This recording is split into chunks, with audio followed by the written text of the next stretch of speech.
بسم اللہ الرحمن الرحیم۔ اللہم صلی علی محمد وعلی آل محمد۔ السلام علیکم۔ آج ایک بہت ہی خاص بات آپ سب کے ساتھ شیئر کروں گی انشاءاللہ، جو کہ ہم سب کے لیے بہت ہی اٹریکٹیو ہے، بہت ہی امپریسو ہے اور بہت ہی موٹیویٹڈ ہے، اور وہ ہے درود ابراہیمی کے نور کا رنگ کیسا ہوتا ہے نا امپورٹنٹ ہم سب کے لیے کہ ہم جانیں کہ ہم درود ابراہیمی پڑھتے ہیں تو اس کے نور کا رنگ کیسا ہوتا ہے، کیونکہ جو بھی درود پڑھتا ہے اللہ پاک اس کو نور عطا کرتے ہیں۔ تو درود ابراہیمی جو لوگ پڑھتے ہیں اس کے نور کا رنگ کیسا ہے، یہ سب جاننے کے لیے بہت ہم بے چین ہوتے ہیں کہ ہمیں بھی اس کے سیکرٹس پتہ چلیں۔ اور درود ابراہیمی کا نور ہماری روح میں جذب ہوتا ہے، ہمارے دل کے پیالے کو منور کرتا ہے اور ہماری روحانیت میں اضافے کا سبب ہے۔ اسی طرح جو شخص درود ابراہیمی کی کثرت کرتا ہے اور خاص تعداد میں اس درود شریف کا ورد کر کے اس کا عامل بنتا ہے، اس پر اللہ پاک کا خصوصی کرم ہوتا ہے۔ اللہ پاک اس کے چہرے پر ایک ایسی وجاہت و نورانیت عطا کرتا ہے کہ اہل نظر دیکھتے ہی فوراً پہچان لیتے ہیں کہ یہ شخص درود ابراہیمی کا عامل ہے، اور پھر اس کو خاص قرب سے نوازتے ہیں، اس پر خاص توجہ ڈالتے ہیں اور محفل میں اس کے لیے جگہ کشادہ کرتے ہیں۔ ایک اللہ والے تشریف فرما تھے ایک محفل میں جو کہ درود کی تھی۔ اس محفل میں حضرت والا درود شریف کے فضائل بیان کر رہے تھے، اور حضرت کے بالکل سامنے درود ابراہیمی کا ایک عامل بیٹھا تھا جو کہ درود شریف کے فضائل و خواص اور اس کے اسرار سن کر پہلے وجد میں آیا اور پھر درود شریف کے نور کی تاب نہ لاتے ہوئے بے ہوش ہو گیا۔ درود شریف کے فضائل بیان کرتے ہوئے تمام معاملات یہ بزرگ حضرت دیکھ رہے تھے۔ انہوں نے فرمایا کہ اس بے ہوش ہونے والے شخص کے پیچھے جو آدمی بیٹھا ہے اسے چاہیے کہ بے ہوش ہونے والے شخص کی کمر پر ہاتھ پھیرتے ہوئے درود ابراہیمی پڑھے۔ چنانچہ اس بے ہوش کے پیچھے بیٹھے شخص نے اس بے ہوش آدمی کی کمر پر ہاتھ پھیرتے ہوئے ابھی چند بار ہی درود ابراہیمی پڑھا تھا کہ وہ شخص ہوش میں آ گیا۔ پھر جب وہ شخص ہوش میں آیا تو بزرگ نے فرمایا کہ ہر عبادت کے نور کا رنگ ہوتا ہے، یعنی کہ ہر عبادت کے نور کا ایک رنگ ہوتا ہے، جبکہ درود ابراہیمی کے نور کا رنگ سبز ہوتا ہے، جسے اولیاء اللہ درود ابراہیمی پڑھنے والے کی پیشانی میں بآسانی دیکھ لیتے ہیں۔ درود ابراہیمی کے نور کا رنگ سبز ہے، جو آنکھوں کو لبھاتا ہے، جو آنکھوں میں چبھتا نہیں اور نہ ہی اکتاہٹ پیدا کرتا ہے۔ درود ابراہیمی کا نور ایک ایسا نور ہے جو درود ابراہیمی پڑھنے والے کی پیشانی میں ایسا واضح چمکتا ہے کہ اولیاء اللہ دیکھتے ہی پہچان لیتے ہیں کہ یہ درود ابراہیمی کا عامل ہے، درود ابراہیمی کا دیوانہ ہے۔ درود ابراہیمی ہماری روحانی پاور میں اضافے کا سبب بنتا ہے۔ ہم سب لوگ روحانیت کے متلاشی رہتے ہیں نا، ہم سب کو سچے خواب، خوبصورت خواب، زیارات، یہ سب بہت دل لبھاتی ہیں ہماری خواہش ہوتی ہے کہ اللہ پاک ان سے ہمیں بھی نوازے۔ تو درود ابراہیمی پڑھنے والے کو اللہ پاک ان چیزوں سے نوازتا ہے۔ مبارک زیارات ہوتی ہیں، مبارک ہستیوں کی زیارتیں ہوتی ہیں، سچے خواب آتے ہیں، کسی کو تو کشف بھی عطا ہو جاتا ہے۔ علامہ سیوطی رحمۃ اللہ علیہ نے اپنے تجربات میں لکھا کہ درود شریف پڑھنے والے کے چہرے پر اللہ پاک ایک خاص نور رکھ دیتے ہیں، ایک جاذبیت پیدا کرتے ہیں کہ جو دیکھتا ہے وہ کھنچا چلا جاتا ہے، ہر شخص اس سے محبت کرنے لگتا ہے سوائے منافق کے۔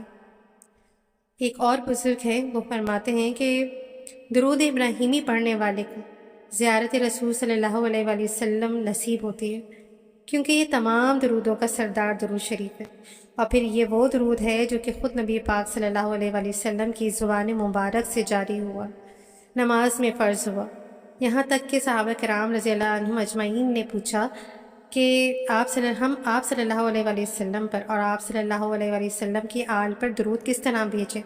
تب نبی پاک صلی اللہ علیہ وآلہ وسلم نے انہیں درود ابراہیمی پڑھنے کی تلقین کی اور پڑھنا بھی سکھایا۔ نیز فرمایا کہ درود ابراہیمی پڑھ کر بھی جو بھی اعمال کیے جاتے ہیں، یعنی اول آخر آپ کوئی بھی وظیفہ پڑھتے ہیں، کوئی بھی ذکر کرتے ہیں تو اس کے اول آخر درود ابراہیمی پڑھ لیتے ہیں تو وہ تمام کے تمام قبول کر لیے جاتے ہیں۔ اسی لیے بزرگان دین اس بات پر زور دیتے ہیں کہ کسی بھی وظیفے کے اول و آخر کم سے کم 11 بار درود ابراہیمی پڑھنا بہت ضروری ہے، اور جس دعا کے اول و آخر اور درمیان میں درود ابراہیمی ہو وہ دعا ضرور بالضرور قبولیت کا شرف حاصل کرتی ہے۔ نہ صرف دعا قبول ہوتی ہے بلکہ درود پڑھنے والا بھی مقبول بارگاہ ہوتا چلا جاتا ہے۔ درود ابراہیمی کی آپ یوں کہہ لیں کہ جتنی بھی فضیلت، جتنی بھی خاصیت بیان کی جائے وہ کم ہے۔ اس درود شریف میں وہ گہرے راز موجود ہیں کہ ایک انسانی عقل اس کا احاطہ بھی نہیں کر سکتی۔ لہٰذا ہمیں چاہیے کہ کم از کم دن میں 313 بار، اور اگر نہیں پڑھا جاتا 313 بار جن کی شروعات ہے، اگر ان سے 313 بار نہیں پڑھا جا رہا، وہ 111 بار تو لازم پڑھے۔ ہارڈلی آپ کا ہاف این آور لگے گا، صرف آدھا گھنٹہ۔ آپ نے آرام سے بھی پڑھا نا تو درود ابراہیمی پڑھنے میں 111 کی تعداد پوری کرنے میں آدھا گھنٹہ لگے گا۔ اب آپ پر ہے کہ آپ 111 کی تعداد کو مختص کریں یا پھر بڑھا دیں، لیکن استقامت کے ساتھ استقامت جاری رکھیں۔ جس پر آپ استقامت رکھ سکتے ہیں آپ اتنا ہی رکھیں، اتنی ہی تعداد رکھیں۔ اور 111 اس طریقے سے آپ 313 بڑھا سکتے ہیں، اس کو 3 نشستوں میں بھی کر سکتے ہیں۔ ایک بار آپ نے 100 بار پڑھ لیا، دوسری بار 100 بار پڑھ لیا، اور ایک بار آپ نے جو آپ کی آخری نشست ہوئی اس میں آپ نے 113 بار پڑھ لیا، یا 313 کو 2 حصوں میں ڈیوائڈ کر دیں۔ ویسے تو ایک ہی نشست میں پڑھنا بہت افضل ہوتا ہے، لیکن نہ پڑھنے سے بہتر ہے کہ بندہ پڑھ لے۔ تو اس لیے اس کی اہمیت کو سمجھیں، کیونکہ آپ یوں کہہ لیں کہ درود ابراہیمی میں برکات و کرامات کا ایک سمندر ہے، اور آپ ایک سمندر سے فیضیاب ہو سکیں گے، اور اللہ اور اس کے رسول صلی اللہ علیہ وآلہ وسلم کے دربار میں مقبولیت حاصل کر کے دین اور دنیا دونوں میں سرخرو ہو سکیں گے۔ تو میرا آپ سب کو یہی مشورہ ہے کہ اپنے تمام سیکھوں کے ساتھ درود ابراہیمی کو جاری رکھیں۔ آپ یقین کریں درود ابراہیمی کو جب آپ اپنی زندگی میں لے کر آئیں گے نا، تو آپ کو سب سے پہلی جو چیز ملے گی وہ آپ کا سکون قلب ہے۔ آپ کو ذہنی اور دل دونوں کا سکون نصیب ہوگا، دونوں کی راحت نصیب ہوگی۔ کیونکہ دیکھیں ہمارے پاس جتنا بھی پیسہ ہو، جتنے بھی ہم امیر ہوں، لیکن اگر ہمارے پاس سکون نہ ہو تو ہم کیا وہ سکون خرید سکتے ہیں؟ لیکن درود ابراہیمی ہمارے پاس ایک ایسا تحفہ ہے اللہ پاک کی طرف سے جو کرامات سے، برکات سے، انوارات سے بھرا ہوا ہے۔ تو کوشش یہی کیجئے کہ درود ابراہیمی کو ڈیلی بیسس پہ پڑھیں، ساری صیغے پڑھیں جو میں آپ کو ہر ویڈیو میں کہتی ہوں، ساری صیغے پڑھیں۔ جو بھی آپ صیغہ پڑھتے ہیں، جس پر بھی آپ کا دل ہے کہ میں یہ والا صیغہ پڑھوں، ایک سے زیادہ صیغے بھی پڑھے جا سکتے ہیں، ضروری نہیں ہے کہ آپ صرف ایک ہی صیغہ پڑھیں۔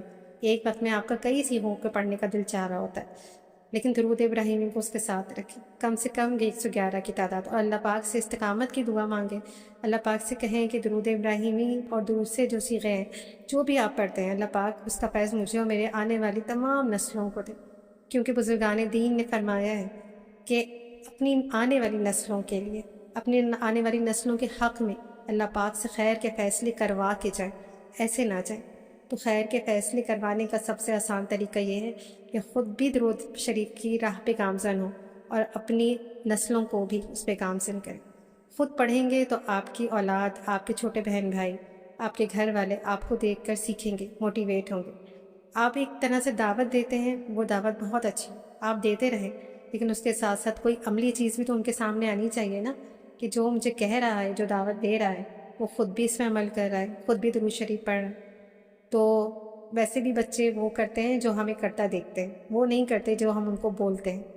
تو اس لیے کر کے دکھائیے، درود شریف کی کرامات کو، انوارات کو اپنے ارد گرد اس کا اورا بنائیں، اس کے رنگ کو، اس کے نور کو خود بھی محسوس کیجیے، اور ایسی شخصیت بن کر سامنے آئیں کہ اللہ پاک بھی خوش ہو، نبی پاک صلی اللہ علیہ وسلم بھی خوش ہوں، اور ان سب کا قرب آپ کو اور مجھ کو، ہم سب کو ملے۔ آمین ثم آمین۔ جزاک اللہ خیر۔ اللہ حافظ۔